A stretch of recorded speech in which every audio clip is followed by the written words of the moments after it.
afternoon, everybody. Thank you for taking the time to watch our how-to video on Cenarius. Now, we haven't gotten the kill yet, but we're right on it. What we got right now is a replay that I'm going to go ahead and show you.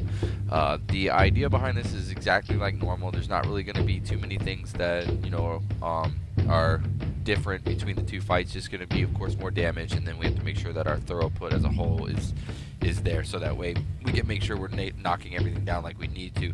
Now, again, remember, we'll just go over a couple of the responsibilities that are involved in this fight for the tanks. The tanks need to make sure that the forces of Nightmare are always kept 20 yards away. We'll be listening to the callouts as they come forward based on what goes on. From our normal experiences, we should be in really good shape to be able to deal with these adds as they make themselves approachable. Nightmare brambles, remember, there's a couple of elements that we need to make sure that we're doing when we're dealing with them. If you look under the guide that I posted on Discord, involving how they can be handled, Divine Shield, Cloak of Shadows, Anti-Magic Shell, all work to be able to clean them up. And there's mixed reports on whether Blessing of Freedom, but as a tank, I can use Blessing of Freedom every 20 seconds, and I can clear them all up. I'll just take the damage from it, for example, and then, it just is what it is. As a tank, taking damage, the main tank on Cenarius is only taking so much, where the off tank really doesn't until we have to get to the second phase. The big element that we want to make sure that we take a peek at is how we're going to manage that part specifically. If you look at this video, I'm going to play it at 2 times speed, so it's going to kind of go through quickly, but what you're going to see is pretty much exactly what we do. This is top execution 21. Yeah, 21 are present in it, and they're going to do pretty much everything that we do. A couple of the elements, though, that I want to point out, like at the beginning there that you just saw, they were really tight as far as their positioning on the boss, and I like the fact that, for example, that Cenarius is being kept here in the corner.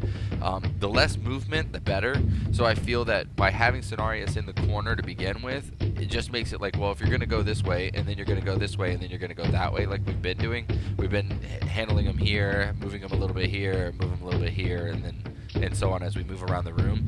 It gives an opportunity for range to settle in this area, and heals to settle in here, and work with the group as melee and the tanks take Cenarius around the position during phase 2. So I think that's something that we need to apply. We'll continue in the replay. Adds come up, boom, deal with them. That's a good 20-yard split, so you can say like half the stage to, half the platform between the two is really solid. They engage the targets. Remember, adds take priority. Again, I put the kill list up. Let's go ahead and just go over it in the video real quick. Hope you like the tribal drums. I've been listening to nothing but tribal drums and relaxing stuff. So again, Corrupted Wisps, Twisted Sisters, Rotten Drakes as they come up, Nightmare Ancients. We're always going to try to make it so that way we can get the healing effect on the ground consistently, and then everything else needs to be regulated. Twisted Sisters do have to be interrupted when they're present. Tank takes priority, and then we'll just call out accordingly that we need to follow. So remember, if you hear follow needs, make sure that you're the next person in line stepped up, and we will organize it so it'll be like tank will take it, and then we'll have a designated DPS to be able to follow it. I can also hold off on throwing my shields, for example, and then I also have my interrupt, which is good for every 15 on them also. So, and the shield with the proccing, it's literally getting to the point where it's consistently present. As we watched in the replay here, you'll see that they don't hero until the 30% mark, so the health pool at that point is around like 350 million, 300 million. They keep everything relative to the exact same positions that we do. You see some moving around, that's the clearing of the brambles and whatnot. So we want to make sure that we stay on top of that consistently. We want to make sure that you're taking care of getting the Creeping Nightmare off of you, so that way it doesn't stack to the point where it's unrecognized. We have to also remember too that around this point where the hero is being activated, that we manage all the adds. We don't want them to flip into phase 2 and also have adds present. So if we're getting around that 35% mark, for example, 40% mark, and a transition's about to occur involving the nightmares being available coming into the fight, we just need to stop DPS on scenarios, deal with the adds properly, and then transition into a clean phase 2. I'm not really sure why they repositioned over to here. Maybe that's just how their strategy they wanted to do it. The Paladin tank ended up bringing them over to this section here as they're coming near that point. I'm not really sure. I guess this is the double Twisted Sister action that we see. So you got to burn those two, get the interrupts. I'm not really sure why they moved them all the way over here, but that's probably because just where they spawn, and it just was easier to manage it as far as making it clean. They take care of those, boom, there they go, and then you have hero coming in. So again, they activate the hero. Now what you're going to see once the hero is activated, they're just going to work their way this way and then across and then down. We want to do the exact same thing. We want to make sure that we're getting a cooldown rotation in. So again, like this is at, what's the point time? Okay, it's at 3 minutes and 50 seconds.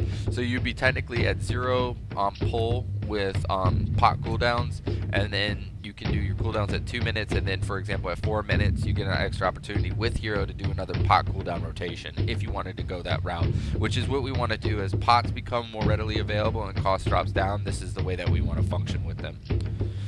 So you'll, again, like I said, you'll see now during this point here, this is when the spears start occurring on the tanks and they're doing their swaps. So what we need to make sure that we have, and I'll show you on this the analysis of damage coming in from Cenarius involving the spear, how they managed it. It's so clean and it's so easy for us to be able to do the exact same thing. If you'll notice, they go from one corner, they go to the next corner. Now an element that we can actually do is like if he's here for example, range can relatively stay in this area here and just really move like from here for example, because we're engaging like in this corner, move from here to here to here to there as we go around the room if it becomes necessary because of the amount of effect that's on the ground. I think that I'm not sure how much damage the tank ended up taking at that point, because when we look at the totals for damage done by Cenarius involving the spear, which creates the ground effect, it's not that much. They actually manage it really, really well. So I don't know about the size, but they clearly were like, go from corner 1, corner 2, corner 3, corner 4 in their positioning. And you know, like I said though, but like range can pretty much, you don't have to like chase, like see how they're chasing, and you've got some folks here for example that are range and they're still engaging like so. This is them clearing out Malfurion also. I want to try to get Malfurion into the center of the room and work with him as best they can.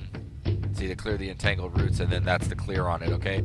So again, like I was saying, this is them managing the damage. They only took 2.35 million from the spear, which if you think about the total health pool of a tank, that's really actually not that much. Like the Paladin took 2 shots of it at an average cost of 753, and that's because they used an external at this point. So naturally per spear we're gonna have to have an external rotation. So for example, iron, bark, etc., etc. Okay, for each one of them, we might go into their DPS threshold's a little bit higher than ours, so and they also use for example their potions on the hero, so they ended up having a higher DPS threshold. So in my opinion, I would start the fight clean with no pot if you don't want to spend it, but use a pot at the hero with your cooldowns, because the last bit of health is just like Ursoc, where if you don't manage the last 30%, well, involving the transition into what goes on during phase 2,